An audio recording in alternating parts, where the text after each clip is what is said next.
नमस्कार, मी विद्या स्वागत करते देवताच कॉर्नरमध्ये। आजच्या व्हिडिओमधून आपण महालक्ष्मी ह्या कोणी आणि कशा बसवायच्या, म्हणजे नवीन जर बसवायच्या असेल तर त्या कोणी घेऊन द्यायच्या आणि कशा बसवायच्या हे मी या छोट्याशा व्हिडिओमधून तुम्हाला सांगणार आहे।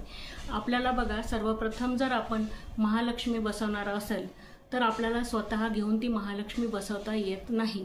तर आपल्याला अशा वेळेस काय करायचं की आपले जे नातेवाईक आहे, म्हणजे तुम्ही बघा, आता मुलीचं लग्न झालं असेल तर माहेरावरून तिला महालक्ष्मी तिच्याबरोबर तिच्या घरी जर असेल तर त्या दिल्या जातात घेऊन, नाहीतर नवीन बसवायच्या असेल तरीही माहेरावरून घेऊन देतात।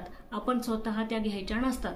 आणि जर तुमच्याकडे जशी माहेराची परिस्थिती नसेल देण्याची तर आपण आपल्या दुसऱ्या नातेवाईकांना सांगू शकतो किंवा शेजाऱ्यांना सांगू शकतो, आपल्या मित्रमंडळींना सांगू शकतो आणि तर ते घेऊन देऊ शकतात आणि त्यांनी घेऊन दिलेलं आपल्याला महालक्ष्मी बसवायला चालते।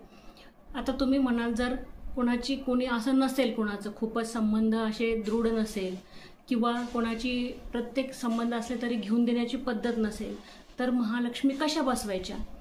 मग कोणी घेऊन देणारच नसेल आणि कोणाला जर कोणी नवस केलेला असतो बघा, की आमचं असं झालं, मूल झालं किंवा असं काम झालं तर आम्ही महालक्ष्म्या बसू, असं भरपूर ठिकाणी नवसानी पण महालक्ष्मी परंपरेनुसार नसतात, तर असं नवस करून पण नव्याने महालक्ष्मी बसवल्या जातात।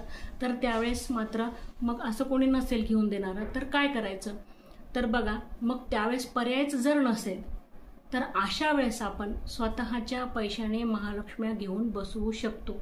हो, आपण स्वतःच्या पैशाने महालक्ष्म्या घेऊन बसू शकतो। बघा, जिथे पर्याय नाही आणि आपला नवस आपल्याला पूर्ण करायचा आहे किंवा आपल्याला काही नवसासाठी किंवा आपल्याला बसवण्याची इच्छा आहे पण कोणी घेऊन देणारं जर नसेल, त्याची परिस्थिती नसेल किंवा परिस्थिती असली तरी तितके संबंध आपले दृढ नसेल आणि घेऊन देणारे नसेल, अशा वेळेस आपल्याला महालक्ष्मी स्वतः घेऊन आपल्या पैशाने घेऊन आपल्याला स्थापन करता येते।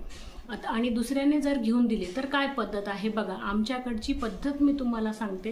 तुमच्याकडे जशी पद्धत असेल, तुमची जशी परंपरा असेल तसं तुम्ही करू शकता।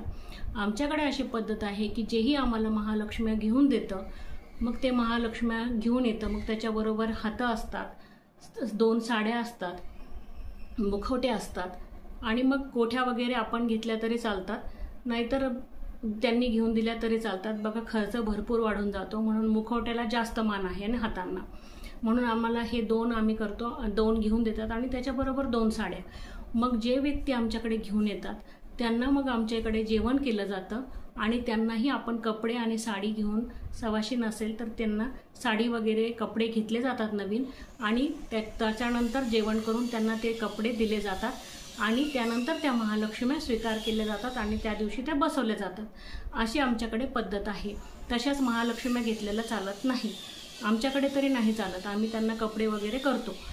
आणि असं बघा, म्हणून खर्चाने जर थोड्या मागात जात असेल आणि घेऊन देणारं कोणी नसेल तर मनामध्ये तसं आणू नका आणि स्वतःही घेऊन बसवा, असं काही नाही आजकाल, कारण की थोडं महागही भेटतात।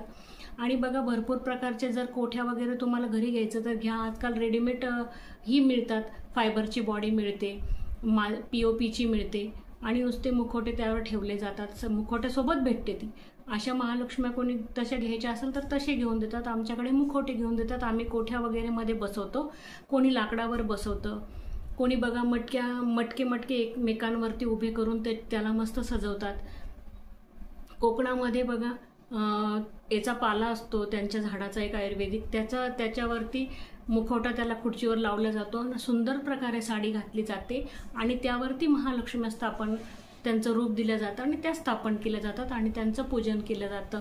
अशी ही महालक्ष्मीच्या मुखवट्यांची छोटासा व्हिडिओ होता की महालक्ष्मी कोणी घेऊन दिल्या पाहिजे आणि कशा घेऊन दिल्या पाहिजे, आणि जर कोणी घेऊन देणारं नसेल तर कशा घेतल्या पाहिजे। तर माहिती आवडल्यास आणि व्हिडिओ आवडल्यास चॅनलला एक लाईक करा, सबस्क्राईब करा आणि कमेंट करायला अजिबात विसरू नका। धन्यवाद।